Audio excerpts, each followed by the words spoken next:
Excuse me, can I please talk to you for a minute?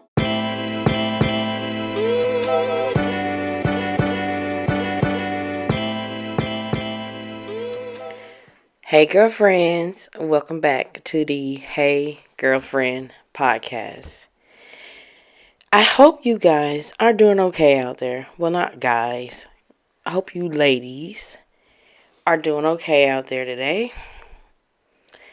and having a good week so far. Today's topic is going to be on self-sabotaging. Basically, how to get out your own way. And funny story about this. But you know what? Wait, before I get into the story, I would like to start this podcast off with some affirmations that will help you on this journey and will help you to even, I guess, take in this podcast, so to speak, and will help you to, I guess, prepare your mind. So these are some affirmations that I've came up with. It's 5 of them. I think I'm going to do this at the start of every podcast episode. Is think of some affirmations to affirm you and to help you to get your mind right and ready for whatever the information you're about to receive. So here we go. I will extend compassion and grace to myself when I fall back into habits that are counterproductive to my goals. I am human and will always do the best I can with the tools I have. I am open to learning new tools to learn a better, more productive way of living. I recognize that staying stuck in my comfort zone is blocking me from maximizing my full potential. I am open to any outcome from me doing my best with any challenges that may arise. I know that it all can work out for my good, no matter what the outcome may be. So, these are some affirmations that I came up with to kind of help myself because, y'all, I battle with self-sabotage more than I'd like to admit. And it's hard. That's the likely way to put it. Like, I want to start off by sharing my own story. I'm going to get into what self-sabotage is and all that good stuff. And I'm even going to go over some tools to use. And I'm also going to break down what could be causing your self-sabotage and what could be causing you to be in your own damn way. And all in all, before I get really into this, I want y'all to know that it is okay if you self-sabotage. I know you're thinking like, what do you mean it's okay? I don't want to do this. I mean, it's okay to be compassionate with yourself because I guarantee it, you don't want to self-sabotage.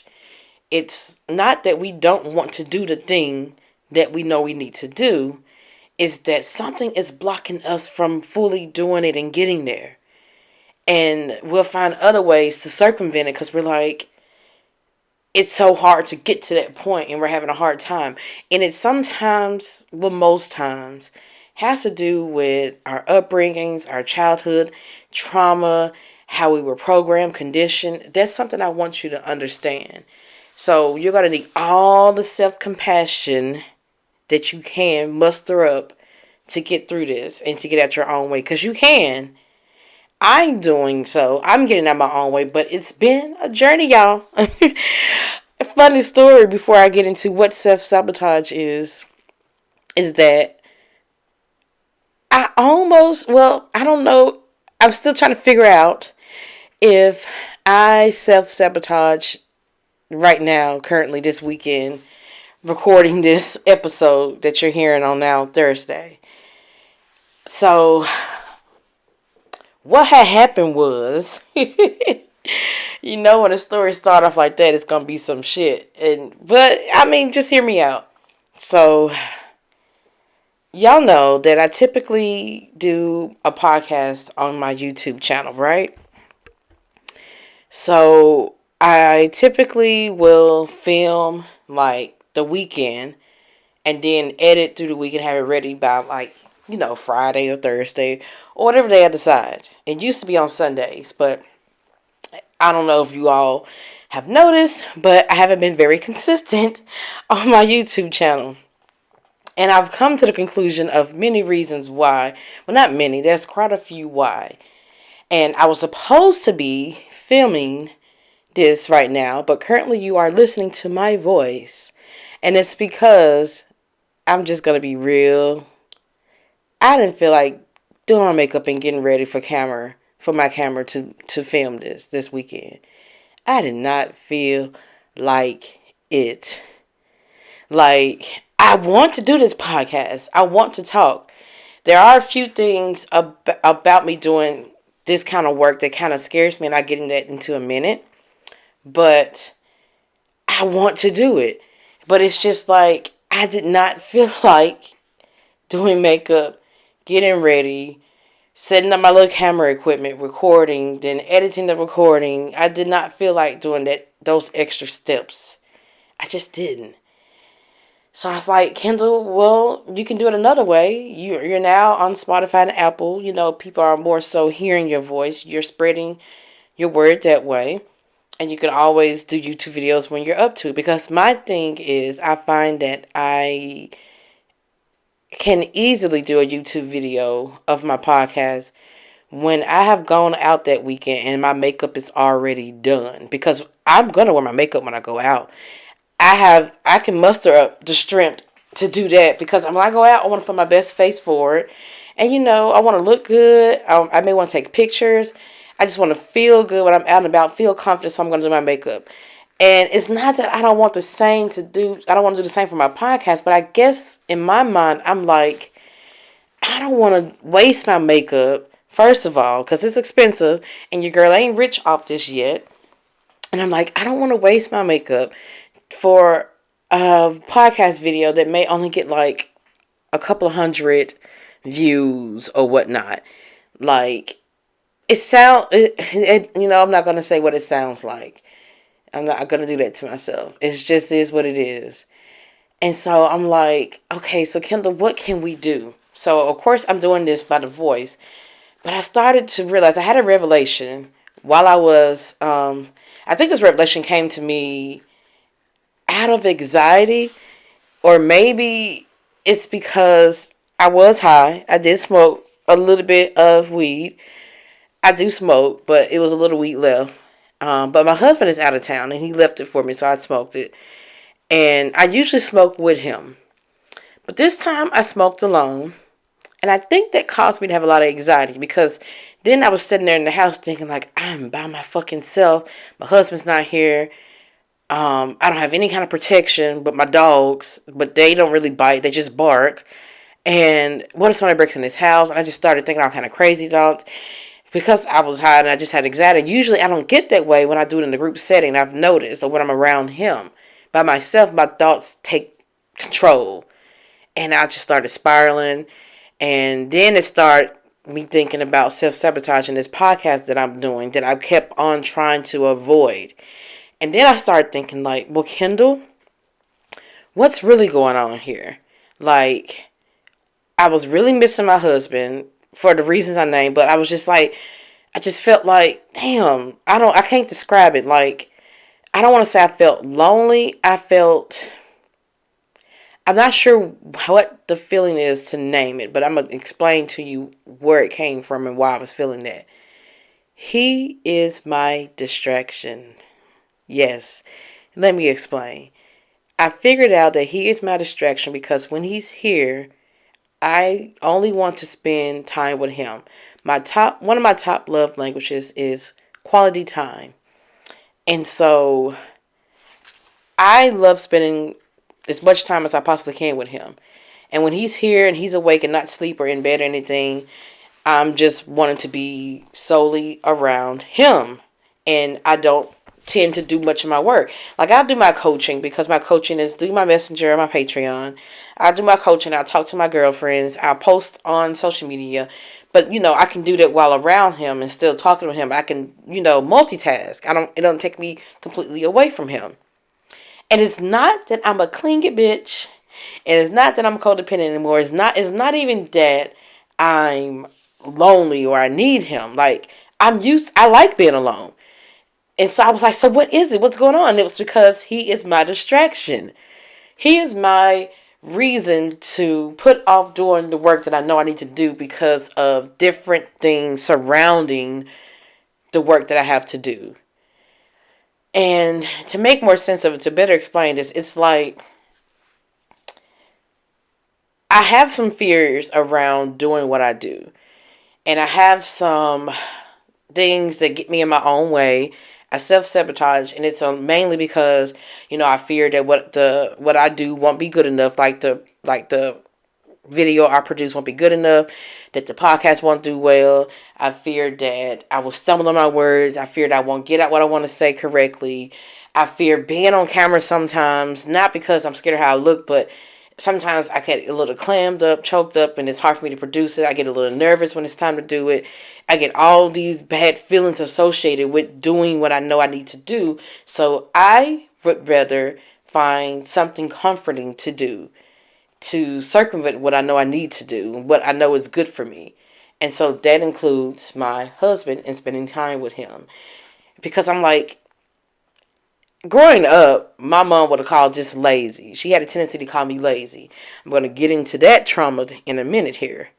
But growing up, I remember always being called lazy for not getting up and doing things right away when she said so, not putting off things to do for myself that I know I need to do.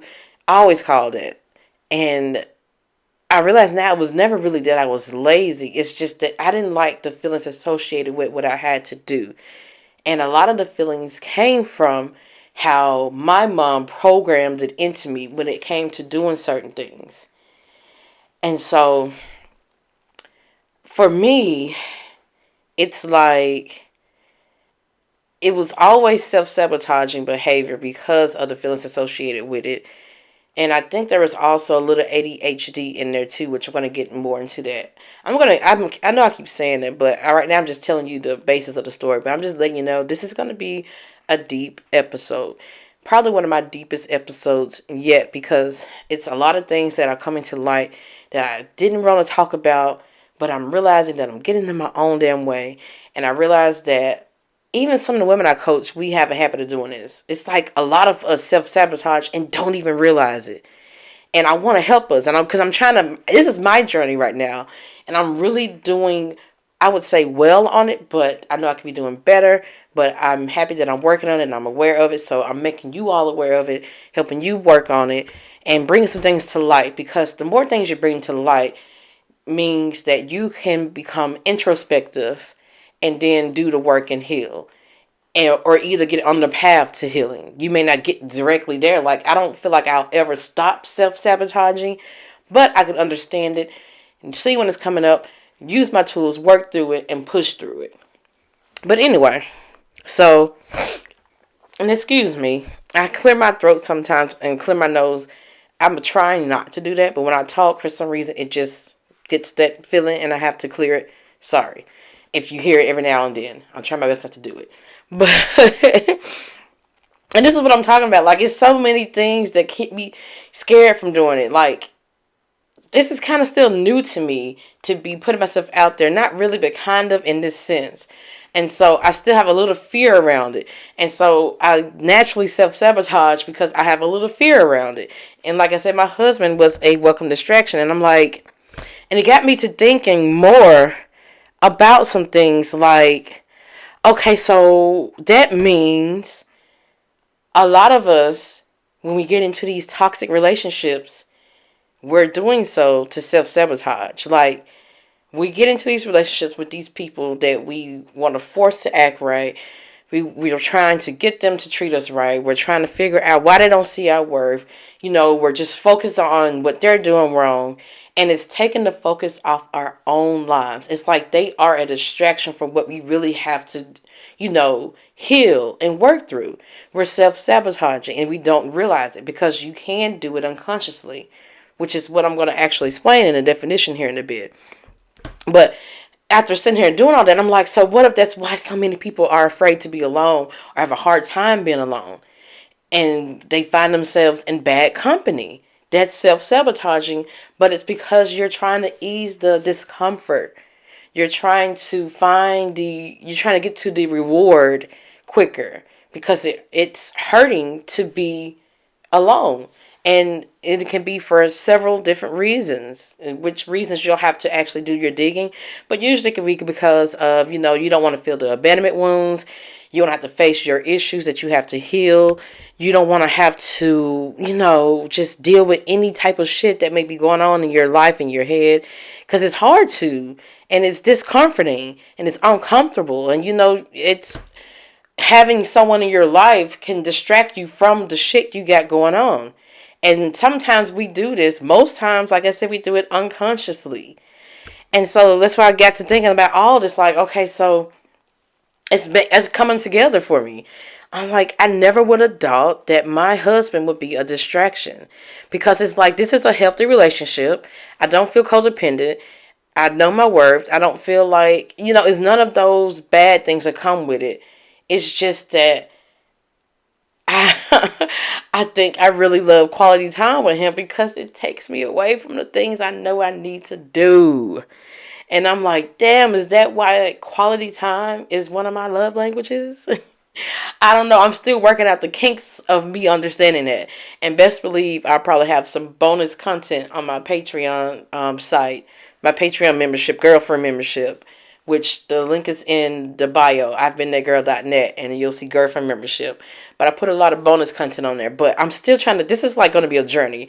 I'm still figuring out the ins and out of that. But it kind of like blew my mind because I was just, I guess me getting high, it really elevates my thinking. But when I'm alone, it can cause anxiety. So I had to get the ice packs out to calm my nerves down. And then the downloads started coming. And it's like I felt better. Because it's like almost like the downloads hurt as they were coming through. I was like, what is this anxiety? What is this feeling? Like, I know I'm high, but I don't normally feel like this. Then I start thinking, okay, my husband's not here. CJ's gone. He went out of town because he's had some unfortunate things happen in his family lately. And his family is mostly lives a couple of hours away, so that's where he's at. And this is the second time in like this month that he's had to go out of town. So, and I got to thinking, like, maybe he's just a distraction. And I also want to go even further with my story and say that, what if the woman no, not the woman. Let me take my time with this. What if my manifestations are self-sabotaging me? Or what if, I should say, what if the woman I'm trying to become is self-sabotaging me because I'm trying to become someone I'm not? And let me explain that as well. It got me to thinking, like, when I didn't feel like getting my makeup done and all that stuff, getting ready and putting all that effort into doing this video, just like an hour-long video, just to take my makeup right back off and waste it, and didn't feel like doing all of that, I started to think, like, well, Kendall, you never really wanted to be in front of the camera to begin with. You only started doing it because you thought it was a way to win, so to speak. You thought it was a way to increase your brand and to grow your brand. You thought it was a way for you to put yourself more out there, And I got to thinking, like, okay, so if I don't want to be quote unquote famous and be on the scene, like, I do want to be well off and I want to be well respected, well known for my craft, but I don't have to be out there like in the limelight. I don't even really want to. I want to be known, and I want people to know what I look like and all of that. But I don't want to really just have to be seen all the time. I don't need that. But here I am, was trying to do TikTok videos and do these YouTube videos, and I'm like, this is not even really necessarily me. But here I am trying to. And then I'm forcing it, and I'm trying to figure out, like, why am I not wanting to do this when it can be better for me? But I'm like, maybe it's because it's not really your path. But you're forcing it to be your path because you think that's the only way to win.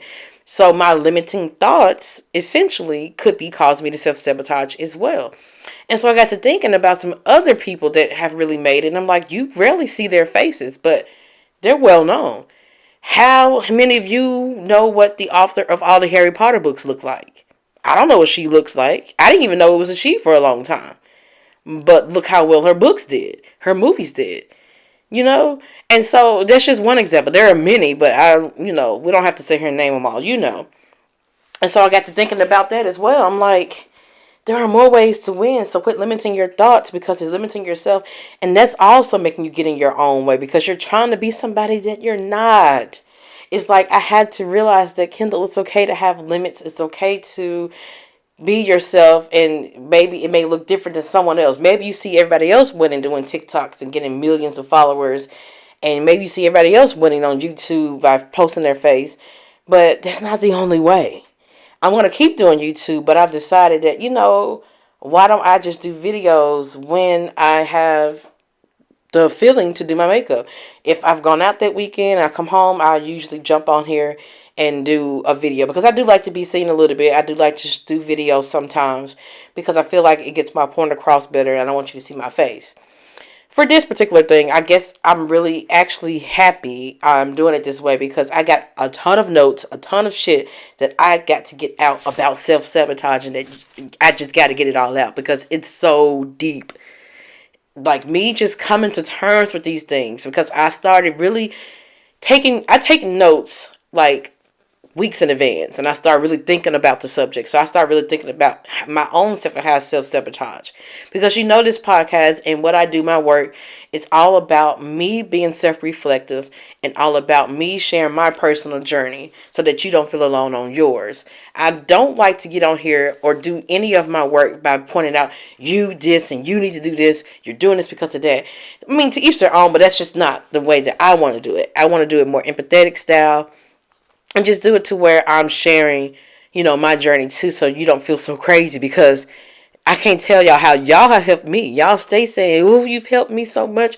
I thought, well, I felt so alone. I felt so alone. But to see y'all and see my words and my work resonating with you, and I thought I was alone in these thoughts and feelings, and even the past toxic relationships I went through, I love it. So this is the style that I do. So I just started thinking about my own self and how I self-sabotage, and I'm like, damn, I do it more than I realize. But what if it's because I am trying to manifest someone I'm not? I'm getting my own way because I'm just, trying to do things the way I think should be done instead of the way that it's just naturally for me to be done. And so, yeah, I'm going to talk more about my journey as I get more into what self-sabotage is and all the ways that you may be doing it and how to not do it. Well, how to help you to work through it, I should say.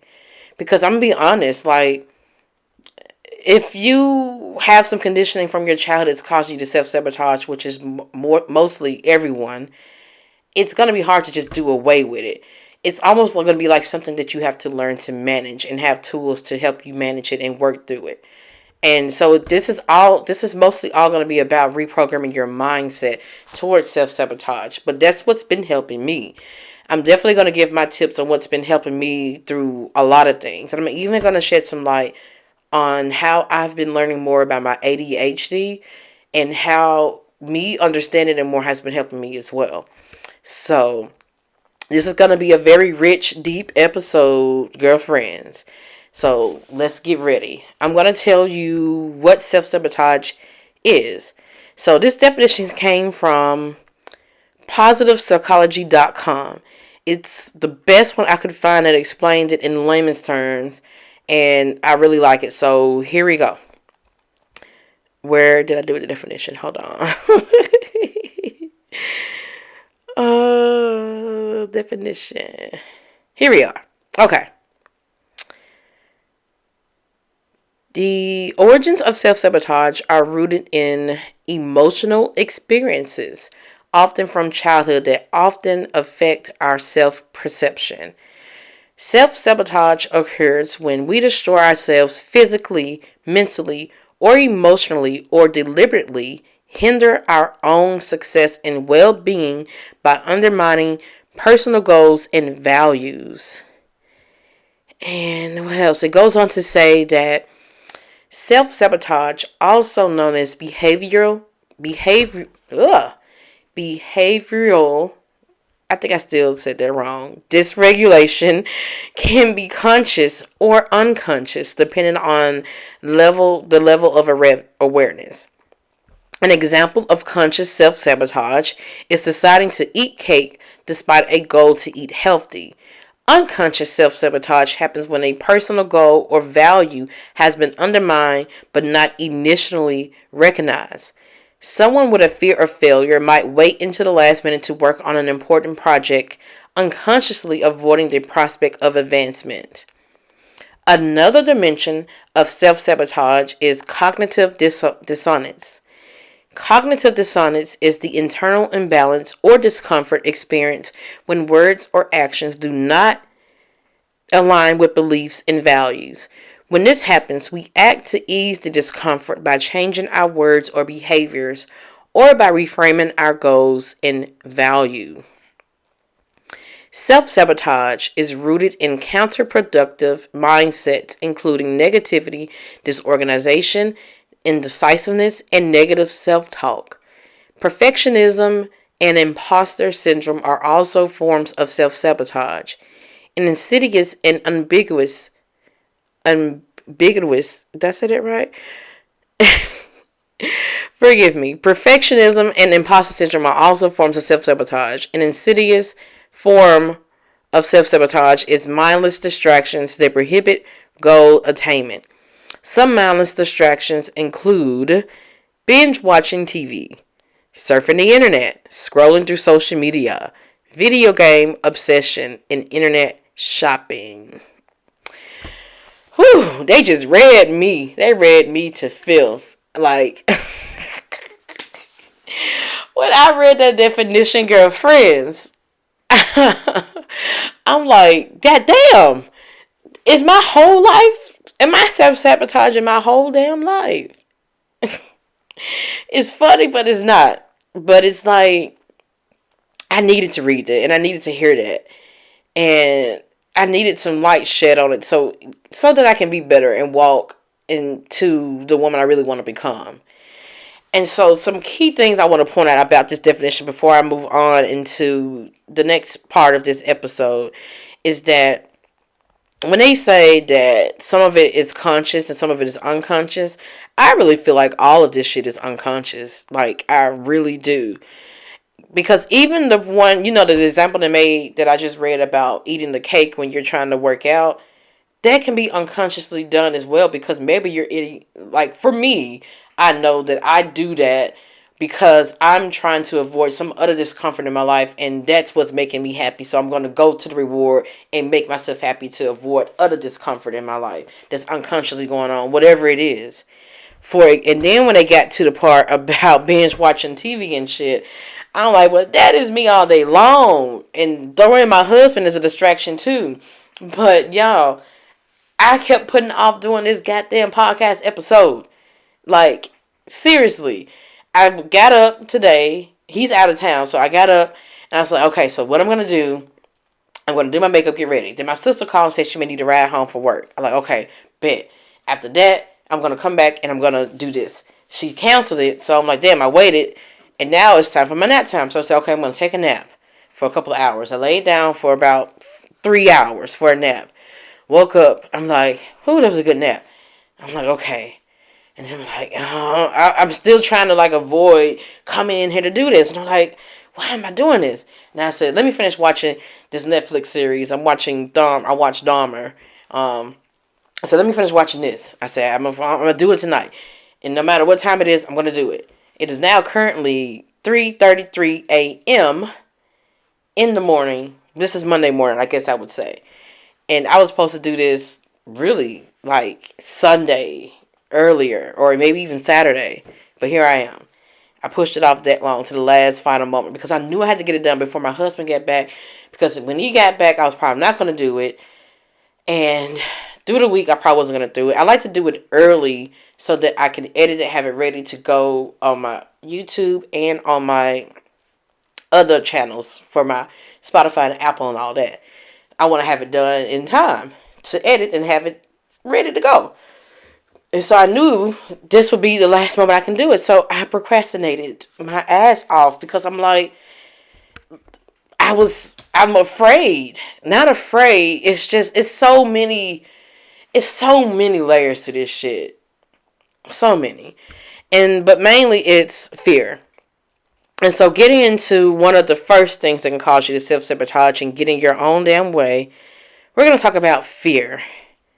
So you can have fear of rejection, fear of something not working out right, fear of failure, fear of all those things, fear of just the unknown from, what can happen. And so what it can do is kind of hold you back because you don't want to see what's on the other side because you're afraid of it. So what do you do? If you have this fear that's making you procrastinate, putting you off because you're nervous, you're scared, anxiety, all of that, what do you do?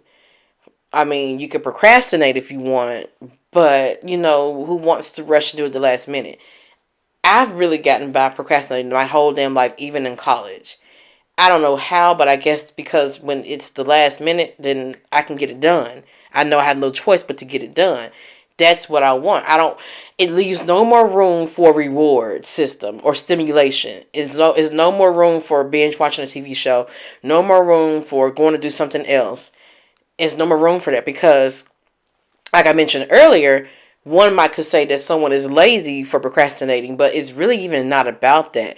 It's about trying to avoid the feelings that come with something that you must do, the feelings of discomfort.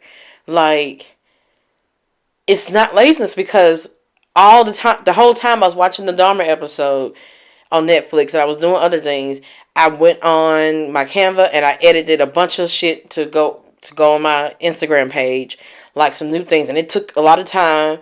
I did some coaching. I did some other things. Earlier, I woke up. I cleaned the entryway to my house because it was dirty. That's where all the people come in and the feet and all that, and it's dirty and shit, and the dog's food and bowls is over there. I cleaned and scrubbed those. I did a whole lot of other shit just to put me off from doing this fucking podcast. Because I have so much anxiety around doing my work sometimes because I'm afraid and just afraid that it won't do well. I'm still afraid of it, even though most of the times it does well. I guess I'm just afraid that it will never won't get to what I want it to be. And I'm afraid I will say the wrong thing or do the wrong thing. I'm afraid it won't do well. I'm going to have anxiety and nervousness around it because I'm like, I don't know. I'm still trying to figure that part out, but I know I have it. And so I put it off. And now, then, like I said, I was sitting here thinking, like, damn, and CJ's not here to distract me. So let me go find something to clean and do. It's just. But at the same time, I had to have some compassion for myself, and you do too. And so it's like, what if you figured out how to associate good feelings with things you need to do instead of the scary, fearful feelings? So a way that can help you to not be so fearful of rejection or fearful of not rejection and what are the other things I'm naming? Shit, I'm drawing a blank. And all the anxiety that comes with it, fear of failure, fear of all those things, or fear of things just not going right, or whatever you can think of in your mind that scares you from doing something. What if you associated those feelings with, doing what you got to do with something good? So you can take rejection and flip it around and put it into meaning that it's just redirection. So say if it's something you have to do and you're afraid of being rejected. What I do and come up with in my mind is like, well, if I'm going to be rejected, that means it's redirection and it's not the right path. That means there's something else I have to do. There's something else meant for me. There's another way to go. And so I tell myself that. Not saying that it's going to just work 100% all the time. I'm like, oh, let's get it done. But it keeps me grounded. It keeps me on the right track when I start, challenging those thoughts. And I remind myself, I ground myself and remind myself, okay, it can mean this. When it comes to failure, I look at failure and I remind myself that failure is not necessarily meaning you're not good enough, you're unworthy, or that you didn't try hard enough. Failure just can be you meaning that you tried and meaning that you can try again. And I've realized that failure can also mean you're giving yourself a chance to grow. Give yourself a chance to do better. Give yourself a chance to at least try and then realize, okay, I can try a little better. I can try a little harder. I can do something a little different. It's not the end all be all. So I started, reminding myself that if it mess up, if I fuck up, if it's a failure, it is okay. It's okay. It doesn't mean anything is wrong with me. It doesn't mean anything bad about me. It's not the end of the world. And so that's what can hold us back, because we're afraid of those feelings, and that we're afraid that we won't be able to recover from those feelings. And if you feel like you can't recover from those feelings, you're going to self-sabotage every time. But the only thing is, I've also realized with self-sabotaging behavior is that it's like a fucking cycle. It's like a cycle. It's a never-ending cycle, because you self-sabotage, but then you feel bad because you didn't do the thing that you know you need to do and you really want to do, but you're scared to do. And so it's just like, I don't want to do it though because I'm scared, but I know I should do it. So it's like a circle, circle, circle, and you're just like, damn. And then you find yourself depressed from that. Like, that's the dark part of it for me. I feel like I get into a state of depression, and then I don't want to do any damn thing at all because I'm tired of the cycle, and it's making my head hurt. It's stressing me out. I don't want to do anything, so I'm going to lay in bed. I'm going to not do anything. And sometimes that can go on for a little bit too long. Before, I hadn't posted a podcast video on my YouTube for like 3 weeks. And I remember talking to CJ about it, my husband, about it. And he was like, why haven't you posted? I said, babe, I've been depressed. And I can't remember what he said, but it's like he just said something like, well, baby, you got to push through or something. I remember how he said it, but I'm like, no, okay, wait, I take that back. I didn't tell him I was depressed first. He was like, well, why don't you do the video? And I was like, I'm just depressed. And it was just stuck in a rut about doing it. And it it became clear to me, because I guess because I have him here to hold me accountable, and I didn't realize that my depression was coming from that. But when he asked me why I haven't done it, when he knows that that's what I need to do, and that's, I can't give up, and he knows I'm not, and I'm like, I was depressed. And I started thinking, especially when I was getting the notes ready for this episode, I'm like, I was depressed because of the self-sabotaging cycle I was in. Because it's like, I know I really want to do the thing. I really want to so bad. But it's these unconscious beliefs, this conditioning, these fears, all this stuff that's blocking it. And sometimes what I just named will work, and I can talk myself through it. But sometimes that even gets tiring. So I've learned to just really take that as I need to take a break. I need to regroup, and it's okay. And then get back to it. And so that leads me into my next thing I want to talk about, which is ADHD. So I was diagnosed with ADHD about 3 or 4 years ago. And I'm learning so much about it. Like, y'all, so much about it. Excuse me. I remember when I took some time off work, because this was like I said, about 3-4 years ago maybe. But I worked in a call center. Very, very, very stressful work. Which was funny because I was fine at first with it. But slowly over time, it started to really be debilitating. And then I remember going through a certain period of time to where I had a lot of loss in my family, and a lot of trials were coming up. And it was just so much to deal with that, and to deal with the bullshit at work. Because working in a call center, as you know, customers call in, they be with the shit a whole lot of the time, and it just make my job harder, more stressful. Just a lot of things were going on. So I took off work, and that was hard for me to do, because I'm like, I don't know. I guess a lot of people take off work. Were taking off work and using the benefit of short-term disability, which you get paid for, mental health leave.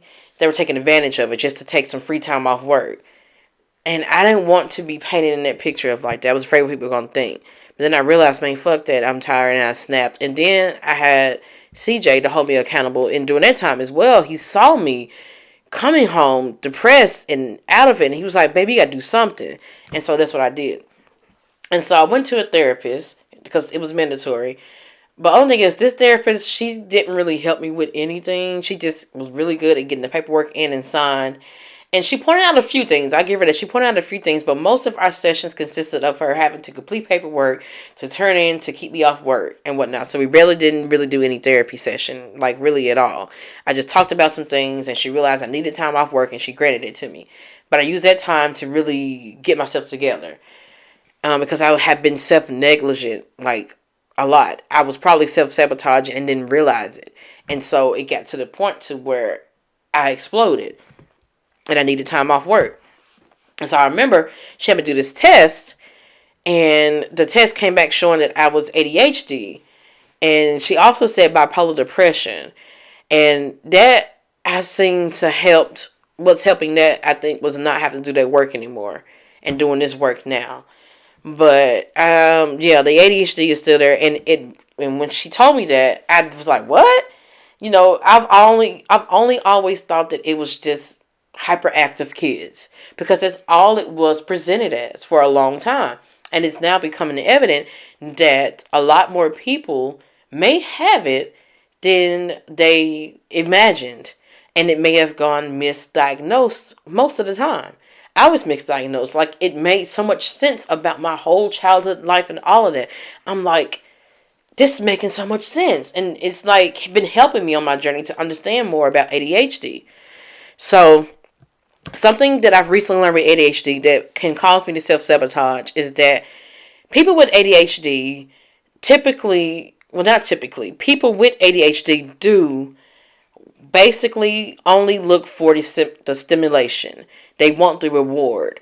And it's like we cannot wait for the reward. Like, we can't say, oh, let me get this work done first and then I'm going to go watch an hour of TV. No. We want to watch that hour of TV and it's going to turn into 2, 3, 4 hours, and we're not going to get the job done until we feel like it later, and that's where the procrastination comes in. So our mind is constantly looking for the reward.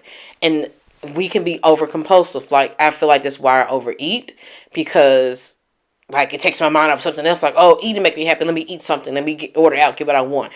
Like today, I ordered out knowing I didn't really have the funds to do so, and I got some damn hibachi and sushi, which was not expensive, but that's not no Chick-fil-A. That was like that's not no $15 meal. That was about a $30, $40 damn near meal.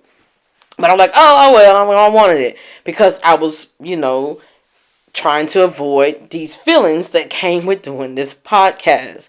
And so I'm like, this whole weekend was like a self-sabotaging weekend, which is like perfect story for this damn podcast.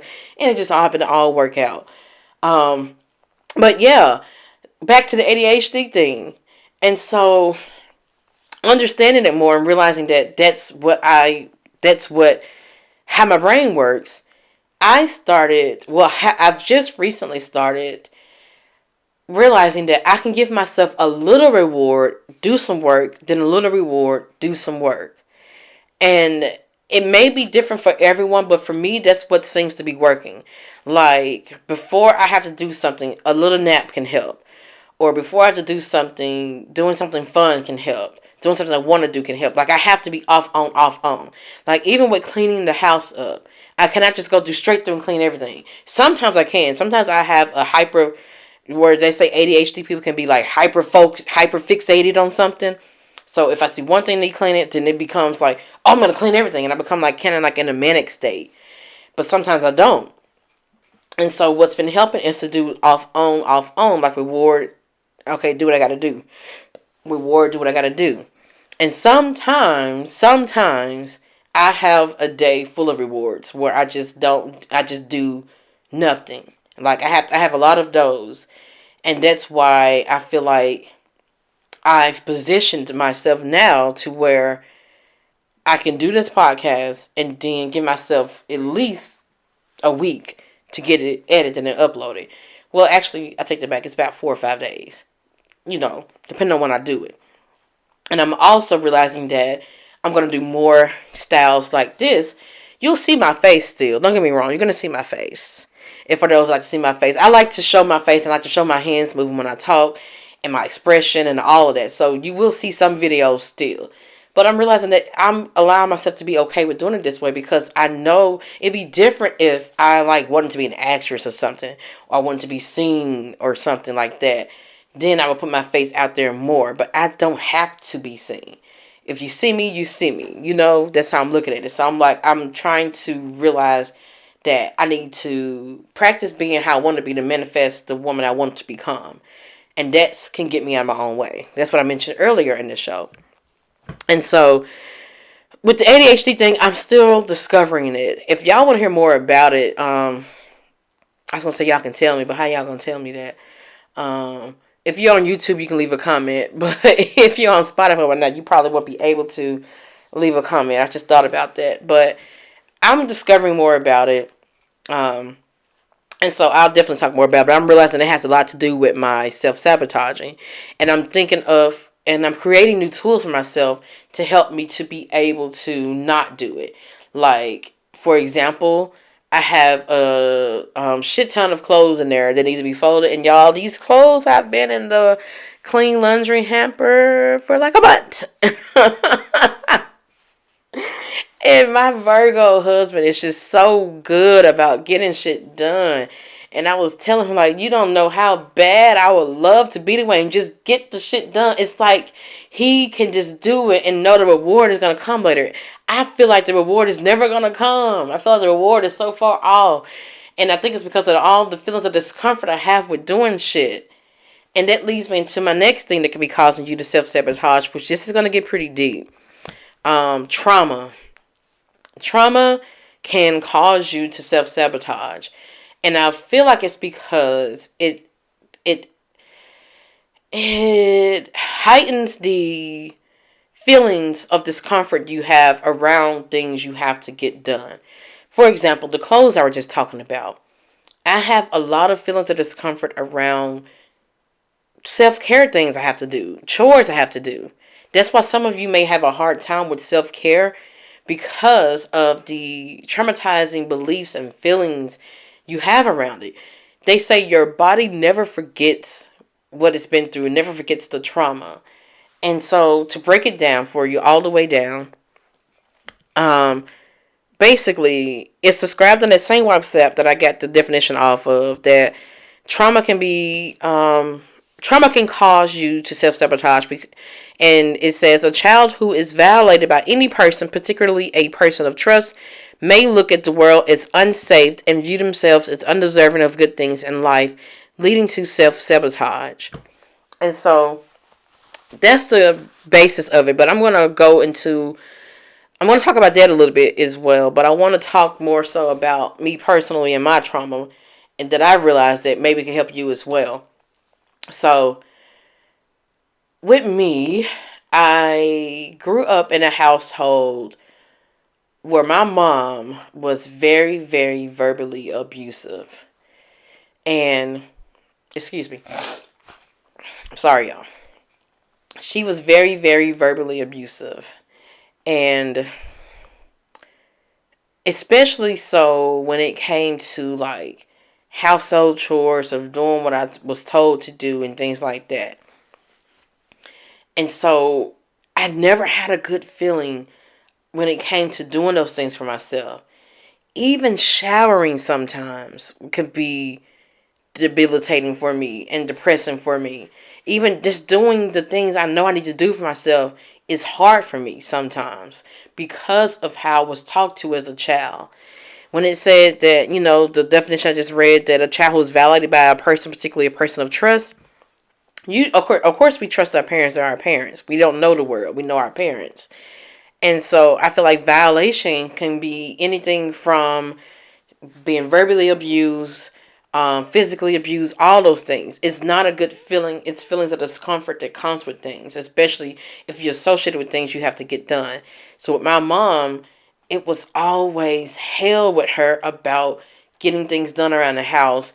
It was always forced to do it, yelled at, talked about if it wasn't done, called names, beaten. I'll never forget, like, once I was sweeping the floor up I don't even know what happened, but she got so mad at me because I didn't do it right or something, or I got smart with her because, I was a child and I was just so sick of her attitude towards me about this. And I didn't feel loved, and I felt frustrated oftentimes. I'm like, why is my mom doing this to me? And I don't remember what it was, but I said something back, or I didn't sweep it the correct way. And granted, I was like only 5, 6, or 7. Maybe, no, not 5, maybe 7 or 8. And so she knocked me into the floor in the trash. Like whooped me and popped me down into the floor. And I'm not saying this to be a sob story. I'm not even, and I'm actually okay with my mom now. She's totally different. That's another story. But she's totally different now. But then it was like, I don't know. It was like she hated me and my siblings, the way she talked to us. And so every single thing that we had to do was associated with a bad feeling. Even brushing our damn teeth in the morning, even getting ready in the morning, getting up, going to school. Everything was associated with her yelling, verbally abusive, fussing at us, degrading us, talking bad about us. Everything. And so now that I'm older, I'm realizing that my body still remembers that shit. And I associate everything I have to do with that bad feeling of like, oh, I'm afraid, or it's traumatizing. I got them fucking clothes in there, y'all, that's been in there for a month. And it ain't nothing to fold and put them up. And I just don't want to do it because, or I keep putting it off because it was like, I don't know. I don't have a good feeling around it. And so, even with things, sometimes cooking for myself, or like I said, showering, because even she made that a whole ordeal sometimes. It was just always nagging, fussing, yelling at me about everything. And so, yeah, I associate those same feelings, those conditionings with now. And so that may be why some of you also put off doing things, because you have some type of feeling of discomfort that was conditioned to you around it. So that's why I said in the beginning, it's so important to have self-compassion here, because self-sabotaging is never ever about you not wanting to do the thing. That's usually never what the case is. It's that you don't fully understand how to get to that point, or so many obstacles in your way. So it's just about reprogramming the mindset. And so what I've been doing, it's kind of been helping, but it's a process. So what I've been doing to help me through the trauma that my body remembers from my childhood is trying to associate new feelings with it. So instead of the feelings that my mom gave me, I tried to tell myself, if I want to have food to eat, I have to cook for myself. If I want to smell good, I have to shower. And I associate like good things with it, like my favorite shower gels and brushes and things, nice warm shower. So that's what gets me to do that. I even put on music while I shower or bathe and do things that I have to do. Put it on music as associating a good feeling with it. And so it's like, yeah, I get to listen to music while I do this. And then cleaning up the house. I love how it smells when it's clean. I love making things look brand new. I deserve to live in a clean home that looks nice. I deserve to be in surroundings where, you know, it's clean and it feels good. So that kind of helps me to do the things I have to do. I'm not going to say that it has helped tremendously. It's helping some. Also taking small steps to it, like breaking it down. Like if I know, say if I know I'm going to do my hair, sew on another wig. I wear wigs, if y'all didn't know. I'll get out the materials I need to do that. And so I'm like, okay, at this such a time, I'm going to do it. And here's the materials I need. So I'm going to lay that out, doing another step. So it's not all just weighing on me to do it all at once. And like having all these steps to do it. And so I've learned to do that. Even with cooking. If I know I'm going to cook something, I get out the pots or whatever I need, the seasons I'm going to need, and I set them out. I say, this such a time, I'm going to cook. It can be after I have a reward that I'm going to give myself. Like I'm going to watch a little TV, or I'm going to do this game on my phone, or whatever it is I want to do for this such much amount of time. And I have my things here ready to go for when it's time for me to do this next thing. Or I'm going to hang out with my husband and watch a show with him. When he goes to sleep, I already have my things out to do my hair. So I'm going to go ahead and get started on that. And that has really helped me. It's like you got to have like a system going. Like I said, sometimes the system can fail and then I won't do anything. But I've learned to be compassionate with myself in those times and realize, okay, maybe it's time to rest, because using these tools can be tiring. It's just like if you were working all day on the railroad, where they're using their tools and they're working. You're tired, you need a break. You're using these tools, you're tired, you need a break. So it's like we're not like everybody else. It's okay for us to be tired from using the tools and to take a little break and relax and then get back to it and pick up the tools again and remember what you've learned and do it. So self-compassion through this is very, very, very important. And so I think that's all the deep shit I have. I have a few other things that could be causing you to have certain thoughts when it comes to self-sabotaging. I wanted to get the deep shit out the way first because that was a little heavy. I thought I was going to cry when I started talking about the mom thing, but I didn't. I guess I'm doing well with that. I felt the tears brimming up a little bit, but yeah. Let's get into a few lighter things that can help with your mindset. Some things that I've realized in myself that I'm going to share. So, another thing that can help. Start over. Another thing that can cause you to self-sabotage is you may find yourself comparing yourself to other people. I do this and I didn't realize it. I'm realizing it more now, and I'm using tools to help me. So, you may find yourself comparing yourself to other people, not like you want to look like them or anything like that. Even if it is that, just think of it as a whole. You may find yourself comparing yourself to other people. When you do that, it's like you're taking away your special light. That's how I've started to look at it. It's like, okay, comparing myself is sleeping on myself. It's like I am special like me. I am different like me. I can win doing me. I don't have to be like someone else to win. I don't have to compare myself like someone else to win. I don't have to take the same path as someone else to win. That's what gets me back on track. Because I'm going to be honest, I'm human. I will get off track oftentimes and start comparing myself to other content creators, influencers, or whatever. And I'm like, dang, they got that and that. Dang, And I started realizing, like, no, what get me back off, get my mind back right, is realizing that I have my own unique, special journey and paths. And that it's for me and it's good and it's perfect for me. It's my way. I'm perfect like me. My journey is perfect for me. I just reaffirm myself that I can win like me. There's no one like me. It's okay. And so it's easy to say stop comparing yourself, but it's more humane, I guess, so to speak, to be real with yourself and say, I know that I do this, but here's the tool I'm going to pick up and use. I know I do it. So I'm like, yeah, whenever I catch myself doing it, I get myself back on track by pointing out something else good that I got going for me. Something else that I'm proud of. Something else that I love about me. And I remind myself about me. So that's something that can help with that. Another thing is believing that good things can happen for you. If good things have never happened for you before, or you haven't never really seen it, it can be hard to imagine good things happening for you. It can be good to imagine a life different than what it is now. What helped me with this is by, I guess, so to speak, living vicariously to others. It's like, instead of looking at others and comparing yourself or even getting jealous, because jealous is not a negative emotion that people like to make it seem. It's just an indicator that something else is going on. That's what I like to say.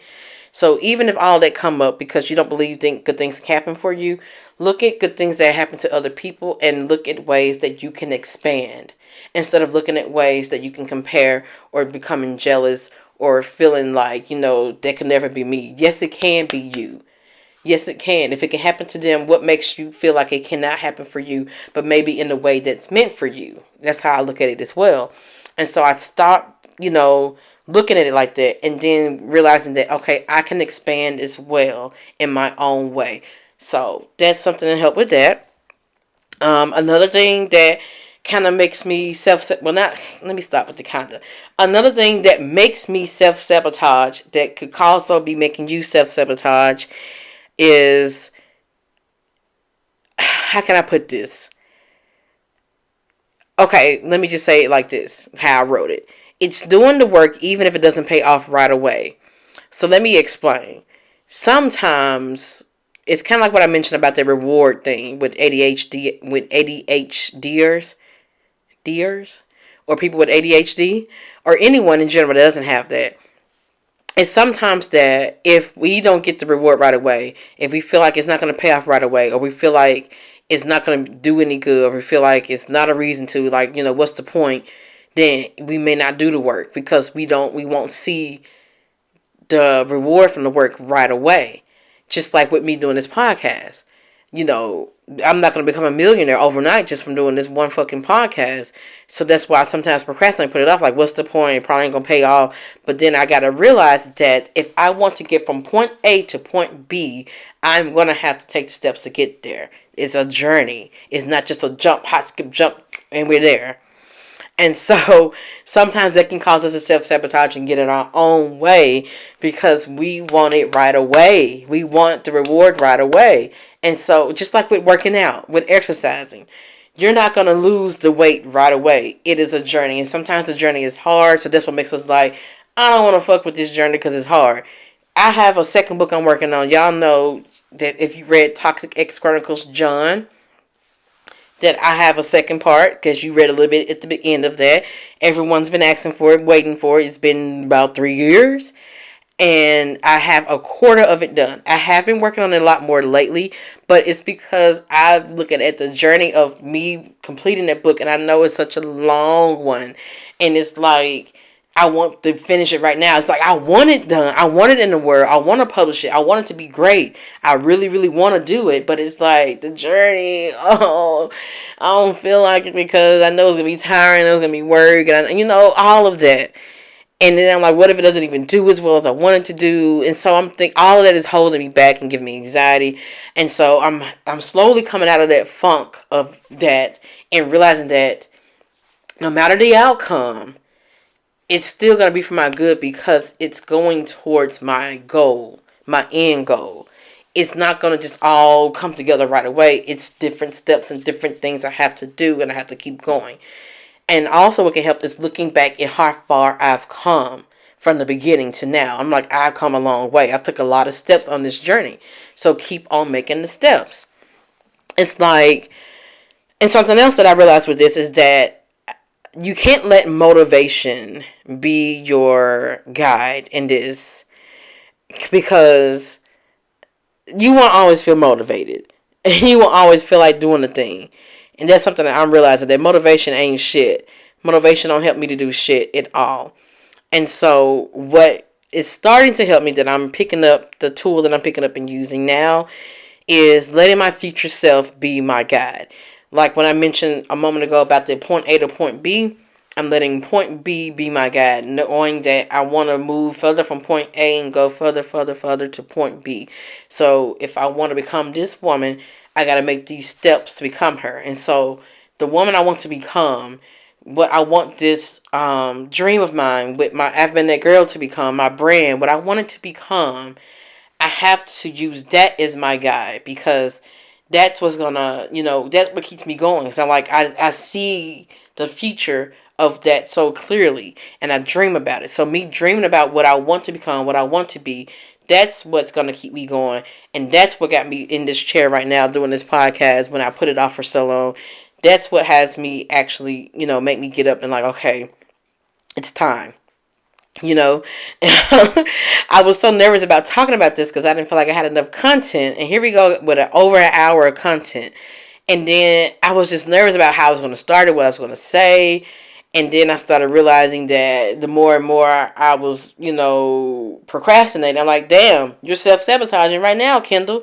Let's put this in the show. And I'm like, damn, I really do this shit. And it's like, I don't want to, but I'm coming to the realization that it is just conditioned in me. But there are lots of tools out there to help me, and I've been working through it, and I'm proud of myself. So you have to be proud of the small steps you're taking as well, girlfriends. But yeah, back to what I was saying about that. I think I already mentioned about associating good feelings with it. I'm reading through my notes, the last of my notes I have here, so bear with me. But yeah, my thing was having a hard time just doing the work, even if it doesn't pay off right away, and just realizing that my future self is the end goal, and that's what should get me going. And I've started associating better feelings with it, and by saying that, okay, I am excited about the one I'm going to become. I am excited about the course of my brand, instead of saying, oh, I don't know how it's going to go, and oh, the work, oh, I don't want to do this work. I started saying I am excited about this book. Like, I'm actually been working on it more because I am excited. I start saying I'm excited about this. Like, I'm excited to have the story unfolds. I'm excited for y'all to read this one because y'all love the first one. Oh, y'all gonna love the second one, baby. Woo! Y'all gonna love this one. This one, I really hated the first one only because I really hate that ex. But the second one you're gonna love. So I started associating that feeling of excitement because I started thinking about the woman I want to become, what I want my brand to become, and I'm excited about that. Like, I'm excited to be at that point. So that feeling is what I've associated with instead of trying to use motivation, because I ain't gonna always be motivated and feel like doing something, but I can tell myself I'm excited about what I'm going to become and use that future excitement to get me there because I want to keep feeling and I'm excited about what's going to come of this. And so that's what I started using. And that can help you also. It's like changing the feelings associated with the thing you have to get done. Um, Another thing that I want to mention is fear or having a scarcity mindset. You have to stop being afraid that it won't be good enough or that you'll fail and understand that you will grow. And you give yourself a chance by trying to keep going and keep getting better. And I feel like I mentioned this already, actually, and I did. But that's just the last part of my note. So just to wrap this all up, girlfriends, and you know what, if it's not girlfriends listening, maybe because this is like not anything about dating men or anything like that, or women dating in general. This can be for anyone to self-sabotage, really. So forgive me if you're not a girlfriend, you're listening, you're a man, or or you don't identify with either or whatnot, they, them, whatever your pronouns are. But my apologies, but I'm usually talking to my girlfriends. But yeah, to wrap this all up, what I can say is that I don't want you to look at self-sabotaging as something to be ashamed about. Because I realize that a lot of the reasons we self-sabotage is shameful enough, and associating the bad feelings of feeling ashamed of not being able to do something that you really want to do, or being ashamed that you procrastinate, or being ashamed of anything surrounding this, would just make this journey a lot harder on you. And so I can't express this enough that self-compassion is so needed. That's why I started off with the affirmations, and that's why I'm letting you know about my journey. That's why I'm letting you know you don't have to be perfect. And that's why I'm letting you know that you don't have to stop self-sabotaging, but you can just learn tools to help you to get through it. And so that you're not doing it as much.